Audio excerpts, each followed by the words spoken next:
Hello everyone, this powtoon video is about my reflection for literacy and numeracy for educators, and my theme is from the standard answer to the group question. My name is Xinyue Weng and my student number is 222097006.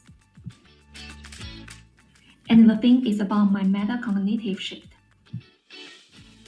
Throughout my education, learning often felt like a race to find the standard answer, whether it was a math formula or a historical fact.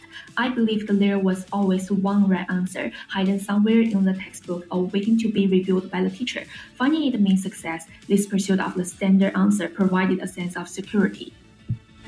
But gradually it also became an invisible prison limitating my perspective. I became hesitant to question, afraid of being wrong, and almost forgot that the process of thinking itself could be full of surprises. However, the university learning model presented my first challenge. It was no longer about passively receiving information, but required active exploration. I was comfortable solving problems with clear answers, but felt uneasy about open-ended inquiry. How would I overcome this? That's when I encountered TEAC 103A, Literacy and Numeracy for Educators.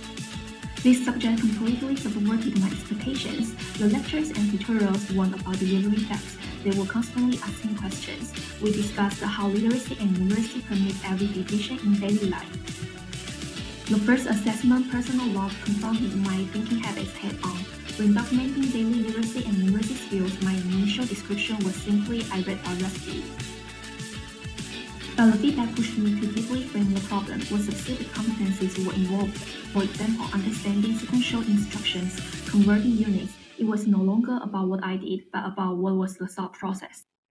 Armed with this new lens, I approached the second assessment, case study. Instead of rushing for solutions, I spent significant time framing the core problem from different. Is this a numeracy problem? Is this an information literacy problem? Is this a communication problem?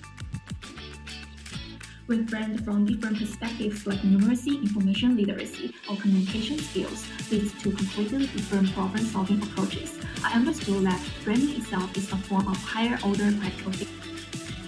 Automatically, this reflection assignment posed the ultimate good question to me: how do I actually learn?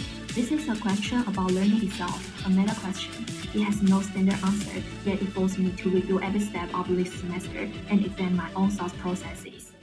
When am I most efficient at learning? What difficulties did I face reading academic texts? How did peer discussions inspire my thinking? How did tutor feedback change my direction? Therefore, my ideal future classroom will not be a classroom where correct answers are announced, but a classroom for good questions. I will cheer for every brilliant discovery and respect naive questions, because I know that answers may become inspired, but the ability to ask good questions will forever be their most powerful tool for navigating this complex world.